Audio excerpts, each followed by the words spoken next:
আসলে আমরা যদি বলি যে প্রথম ১ মাস আসলে একটু ক্রিটিক্যাল সময়। আমাদের প্রথম ১ মাসে আমাদের যেকোনো একটা দুর্ঘটনা ঘটার পরে যে এটা যে আমাদের মধ্যে যে ব্রেনের মধ্যে এটার যে প্রভাব এটা অনেক ব্যাপক আকারে থাকে এবং যখন যত বয়স কম থাকে আমরা বলি এটার প্রকটতা তত ব্যাপক হয় এবং যখন দেখে যে এই প্রকটতার জায়গাটার কারণে দেখা যাচ্ছে তাদের রাতে ঘুমের ব্যাঘাত ঘটছে, দুঃস্বপ্ন দেখছে এবং যখন জেগে থাকে তখনও দেখা যাচ্ছে তার চোখের সামনে ফ্ল্যাশব্যাক হতে থাকে সেই মেমোরিগুলা, সেই স্মৃতিগুলা, ট্রমাটিক জায়গাগুলা। একটা তো সে নিজেই ট্রমাটাইজড হয়েছে, আরেকটা হচ্ছে সে কাউকে ট্রমা পেতে দেখছে, তার সামনে কারো মৃত্যু হয়েছে। এই যে অনেকগুলো ব্যাগ একটা বাচ্চাদের জড়ক হয়ে আছে ক্লাসের মধ্যে, এটাও কিন্তু একটা ট্রমার অংশ। বিভিন্ন বই পড়ে আছে, এটাও কিন্তু একটা ট্রমার অংশ। তো এই জিনিসগুলো কিন্তু যখন যা যাবে তখন তাদের এগুলো আরও অ্যাসোসিয়েশন হবে। যখন দেখা যাবে যে এই রুমের মধ্যে তো সে ওই জিনিসগুলো দেখেছিল, তখন ওই রুমের সামনে গেলে তার কিন্তু স্মৃতিগুলো কিন্তু আবার ফ্ল্যাশব্যাক হবে। তো এই জন্য ওই জায়গাগুলো তাদেরকে গেলে অবশ্যই তাদের কষ্টগুলো হবে, কিন্তু আমরা বারবার তাদেরকে নিয়ে যাওয়ার কারণে তাদের মধ্যে কিন্তু এটা আবার ডিসেন্সারিজ বলে আমরা আজকে কিন্তু সেই অ্যাকসেপ্টেন্স জায়গাটা বাড়ে।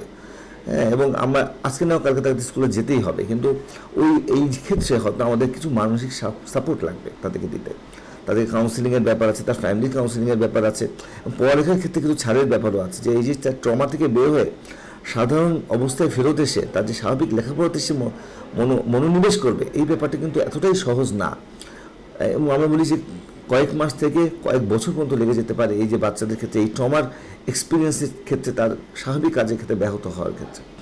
তো এটি কিন্তু একটা গুরুত্বপূর্ণ বিষয়। এখানে কিন্তু খালি আমাদের মতো সাইকিয়াট্রিস্টদের খালি এগিয়ে আসলে চলবে না, এখানে কিন্তু আশেপাশের মানুষদেরকে, মিডিয়াকে, সরকারকে, স্কুল কর্তৃপক্ষকে, এমনকি যেসব বাচ্চারা ট্রমাটাইজড হয়নি, যেসব বাচ্চারা স্কুলের সঙ্গে ছিল না সেদিন, তারাও কিন্তু এখানে একটা মানসিক সাপোর্ট দেওয়ার ক্ষেত্রে একটা গুরুত্বপূর্ণ রোল প্লে করতে পারে। এখানে আসলে একটা স্কুলে যখন একটা গার্জিয়ান তার বাচ্চাকে পাঠায়, কিছু কিছু গার্জিয়ানের মধ্যে কিন্তু আমরা বলি সেপারেশন অ্যাংজাইটি বলে একটা অ্যাংজাইটি কাজ করে, যে বাচ্চা যে তার থেকে দূরে চলে গেল, বাচ্চাটা কি সুস্থভাবে ফেরত আসবে এবং বাচ্চাটা কি ভালো থাকবে, বাচ্চার সাথে কেমন আসলে দেখা হবে, নাকি বাচ্চা কোনো অঘটনে পড়বে, এটার মধ্যে কিন্তু প্রত্যেক গার্জিয়ানের মধ্যে একটু শঙ্কা কাজ করে। কিন্তু যখনই ঘটনা ঘটলো এই শঙ্কাটা তার কয়েক গুণ বেড়ে গেছে, তার মধ্যে একটা ভয় কাজ করছে যে আমার সন্তানকে আমি পাঠাচ্ছি, সে কোনো দুর্ঘটনায় পড়বে না তো, সে কোনো সমস্যায় পড়বে না তো, সে সুস্থ হয়ে ফেরত আসবে তো, সেখানে কোনো বিপদ হবে না তো। মানে এই যে একটা তার মধ্যে একটা আনসার্টেন ব্যাপার, আমরা বলি আসলে তো আমরা যে কোনো একটা অ্যাক্সিডেন্ট যদি হয় সেটা আনসার্টেন, আমরা জানি না আসলে আগের থেকে যে কোনো ঘটনা ঘটবে।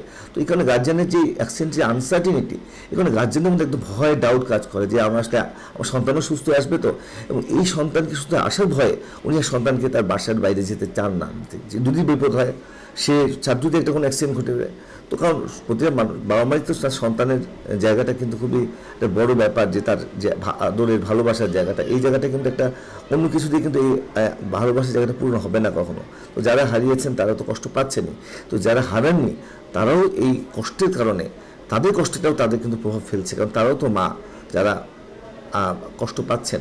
তো তাদের মধ্যে এই কষ্টগুলো অবশ্যই দীর্ঘদিন প্রভাব ফেলবে। যতদিন পর্যন্ত এই ভিডিওগুলা, যতদিন পর্যন্ত মিডিয়ার মধ্যে এই আলোচনাগুলো হবে, ততদিন পর্যন্ত তাদের মধ্যে এই অস্থিরতা জায়গাগুলো কিন্তু বাড়বে। আমরা এখানে 3 ধরনের সাপোর্টের কথা বলি। প্রথম ধরনের সাপোর্ট হচ্ছে যিনি ভিকটিম, যিনি ট্রমাটাইজড হচ্ছেন, কষ্ট পাচ্ছেন, তিনি প্রাইভেটলি যোগাযোগ করতে পারেন আমাদের সাইকিয়াট্রিস্টের চেম্বারে। আমরা সাইকিয়াট্রিস্টের সাইকোলজির কাছে রেফার করতে পারি, তার সিভিএজে ওয়াইজ কিছু ওষুধ দিতে পারি, যেগুলো হয়তো তার স্বাভাবিক কাজকর্মের দিকে আস্তে আস্তে নিয়ে যাবে। ঘুমের জায়গাটা, তার স্বপ্নের জায়গাটা, ভয় পাওয়ার জায়গাটা, এই যে বারবার যে মাথার মধ্যে চিন্তাগুলো আসছে, ফ্ল্যাশব্যাক হচ্ছে, এই চিন্তাগুলো কমানোর জন্য কিছু ওষুধ দেওয়া যেতে পারে।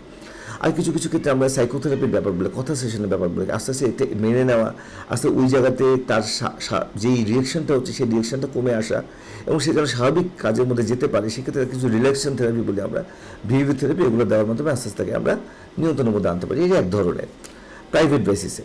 2 নম্বর আমরা যেটাকে বলি সেটা হচ্ছে আমরা বলি যে কমিউনিটি বেসিস, মানে এখানে আমাদের কমিউনিটি যারা আছে, মানুষ যারা আছে, যারা মিডিয়া মানুষ আছে, তাদেরকে আমরা ট্রেন আপ করার মাধ্যমে, তারা আমরা যে বিভিন্ন ক্ষেত্রে বিভিন্ন ওয়ার্কশপের মাধ্যমে, ওখানে আলোচনার মাধ্যমে আস্তে আস্তে এই সিচুয়েশনগুলোকে তাদের কীভাবে হ্যান্ডেল করবে, কীভাবে এই জিনিসগুলো মেনে নেবে, কীভাবে কাজ করবে, এইভাবে তাদেরকে আস্তে আস্তে একটা কর্মশালা, ট্রেনিং, এই ক্ষেত্রে আমরা স্কুলে যে এক্ষেত্রে আমরা বিভিন্ন ট্রেনিংগুলো আয়োজন করতে পারি, যেখানে বাচ্চারা আমাদেরকে মন খুলে এসে পড়বে। যে কিছু বাচ্চারা হয়তো আমাদের কাছে আসতে পারছেন না, হয়তো আসতে চাচ্ছেন না, বা অনেক সময় সুযোগ সুবিধা নেই, তার আমরা যদি তাদের কাছে যাই, স্কুলের প্রতিগুলোতে যাই, স্কুলের মধ্যে তাদের সাথে কথা বলি, সেখানে কিন্তু বেরিয়ে আসবে যে কারা কারা মানসিক ট্রমার মধ্যে আছেন, কাদেরকে মানসিক সাপোর্ট লাগবে।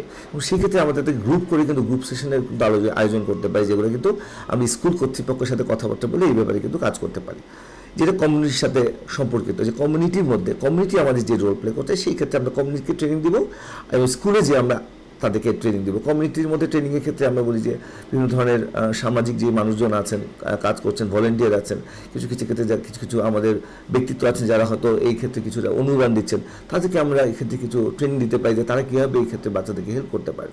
আর স্কুলেও আমরা ট্রেনিং দিতে পারি। আর 3 নম্বর জায়গাটা হচ্ছে আমরা স্কুলের টিচার যারা আছে, যারা গার্জিয়ান যারা আছে, তাদেরকে আমরা আলাদা করে ট্রেনিং করছি, যারা হয়তো সরাসরি ভিকটিম হয়নি, কিন্তু এই ক্ষেত্রেও পরোক্ষভাবেও তারা কিন্তু মানসিকভাবে ট্রমাটাইজড হচ্ছেন। তো তাদেরকে নিয়ে আমরা কিছু ট্রেনিংয়ের আয়োজন করতে পারি। সেক্ষেত্রে স্টুডেন্ট ছাড়াও টিচার এবং অভিভাবকদেরকে কিন্তু আমরা আলাদা করে গ্রুপ কাউন্সিলিং দিলে এই ক্ষেত্রে কিন্তু তারা কিন্তু কিছুটা ক্ষেত্রে নিজেদেরকে মেনে নিতে পারবে এবং ভবিষ্যতেও কিন্তু তারা আশেপাশে কোনো সন্তানরাও যদি মানসিক ট্রমাটাইজড হয়, তাহলে কিন্তু তাদের জায়গায় মানসিকভাবে তাদেরকে সাপোর্ট দিতে পারবে।